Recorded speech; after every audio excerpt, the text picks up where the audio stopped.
Welcome na naman sa isang episode ng Pinoy Toy Story, and today dadayo na naman tayo. Ang target naman natin today ay ang pumunta sa flea market.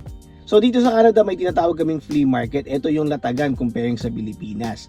So ang itsura nito, maraming lamesa at yung mga sellers ay mag-rent ng table at doon nila ilalagay yung kanilang mga items for selling. So kaming mga collectors naman or mga buyers, pupunta doon, dadayo doon para makabili ng mga items na mura. At marami dito ay mga vintage at yun ang target natin today. Kaya tara, samahan nyo ako.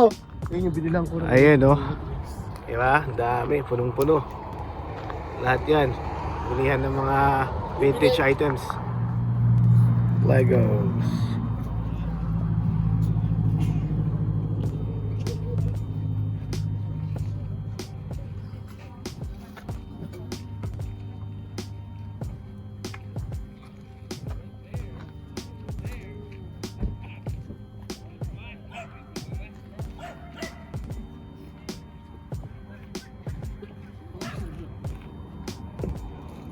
Coke, diecast, diecast cars. He's gonna No, go ahead. take Go a ahead. video, okay? Yeah. I got some of these funny too. Like, I got these on cheap today. Action How much figure. is this one? What's that? How much is this? $10. Okay, I'm gonna keep this one for in the side so nobody And can then see it. I've got the Alpha. Oh, you got Alpha already. You got that one? Lego. I've got. You got that one? Yeah. Yeah, I also have that. Okay. Good. I'll get that one for 10. Grabe, dito lahat oh. Metal signs. And I can do. Ayan o. So, ang dami pang tables na available kasi may mga umuwi na daw. Pero, ayan, lahat yan. Mga lamesa sa likod niyang kotse, mga lamesa. So, ayan, mga vintage plates. Diba? All over Canada.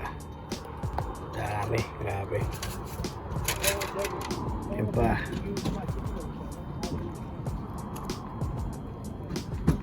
Ito, mas na naman.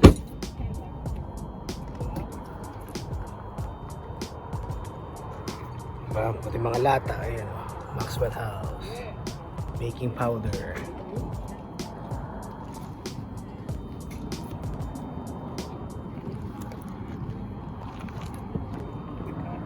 Telepono.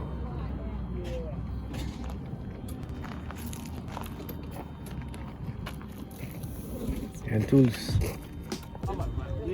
So yan, ito nakuha natin for $20 isang set.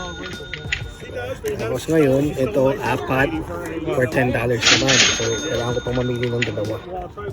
Kaya kakakal tayo. So these are the cars that we got for today from the flea market at majority ay, actually lahat sila ay diecast cars. Ayan o yung pinakita ko na kanina, Red Bull na F1. Ayan, Red Bull ulit. Tapos ito yung set na naman na, ayan, para makita nyo, ang ganda, di ba? Ito talaga yung dahilan ng bago kinuha yan. Back to the Future na Superman. At saka, ito din, ito yung Mission Impossible na car, BMW.